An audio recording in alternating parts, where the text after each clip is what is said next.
අපි කිසි දවසක බුදුරජාණන් වහන්සේගේ සිරිපතුල දැකලා නැහැ නේද? මෙන්න බලා ගන්න අප සරණ ගියේ භාග්‍යවතුන් වහන්සේගේ සිරිපතුල. මේක තියෙන ඉන්දියාවේ ගයාවේ විෂ්ණුපාද කියලා ටෙම්පල් එකේ.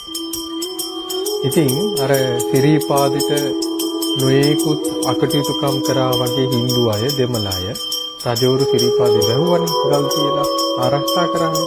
ඉතින් මේ හින්දු අයට කර කියා ගන්න දෙයක් නැතුව බුදුරජාණන් වහන්සේගේ තැන් තමයි අල්ලගෙන ඉන්නේ හැමතැනම. ඒගොල්ලන්ට වෙනම කිසිම සාක්ෂියක් නැහැ. ඒතර මේ විෂ්ණු දෙවියන්ගේ පාදයේ කියලා අල්ලගෙන තියෙන්නේ බුදුරජාණන් වහන්සේගේ සිරිපතුල. එතකොට ඔබ දන්නවා ඇති උරුවෙල කාශ්‍යප, නදී කාශ්‍යප, ගයා කාශ්‍යප දවණී කළා. ඉතින් මේ අවස්ථාවක ධර්මයේ දන්න අය දන්නවා උරුවෙල කාශ්‍යපය දමනය කරන්න බුදුරජාණන් වහන්සේ නොයෙකුත් 이르දිපාතිහාරය පෑවා. ඒ ආගේ තිබ්බ මාන්නයක් නොයෙකුත් පුත සමාදන් වෙලා මිසිදුටු ආකල්ප වලින් වෙලිච්ච කෙනෙක් තමයි උරුවෙල කාශ්‍යප. ඉතින් උරුවෙල කාශ්‍යපව දමනය කරා නොයෙකුත් 이르දිපාතිහාරය පෑවා. උරුවෙල කාශ්‍යපගේ හිතේ තිබ්බා මේ ශ්‍රමණයා මන්තරන්න රහතෙක් නෙමෙයි. එතකොට අන්තිමට මේ මාන්නේ බින්දේ නොයෙකුත් මහා ප්‍රාතිහාර්ය දක්වලා ගංගාවේ ජලයේ දෙපෑ කළ මැදින් සක්මන් කරා. අන්තිමට බුදුරජාණන් වහන්සේ කිව්වා උරුවෙල කාශ්‍යප ඔයා රහතෙකුත් නෙමෙයි රහත් වෙන හැටි දන්නේ නැහැ කියලා මාන්නේ බින්දා. එතකොට ඒක අවස්ථාවක බුදුරජාණන් වහන්සේ උරුවෙල කාශ්‍යපගේ හිත දැක්කා.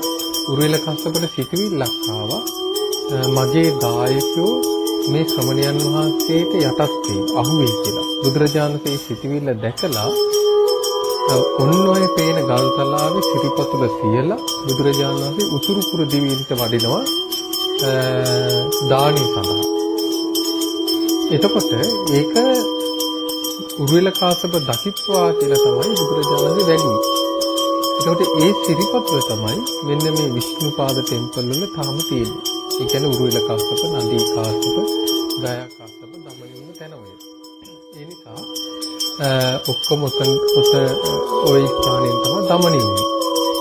එතකොට ඒ නිසා මේ අද මේක අර Hindu අය හිතන් ඉන්න විදියට ආහාර දාන නාලික කනවා. ඉතින් මේ ඒක විනාශ බංගස්ථානයේ ගෙවි යනවා. ඉතින් මේ තියෙන්නේ අප සරණ ගියේ භාගතුන් වහන්සේගේ සිරිපතුලමයි. වෙන දෙයක් නෙමෙයි. මේකට ගැටෙන්න ඕනෙත් නෑ. මේකට වාද කරන්න ඕනෙත් නෑ. සමහරු ලංකාවේ බුදුන් උපන්නා කියලා ලොකු පෙරලියක් කරගෙන යනවා. කිසි දෙයක් ඒ අය දන්නේත් නෑ. අන්තිමට ඒ අයට නැති වෙන්නේ තිසරණිය විතරයි. වාදයක් විතරයි තිසරණිය නැති වෙනවා. ඒ නිසා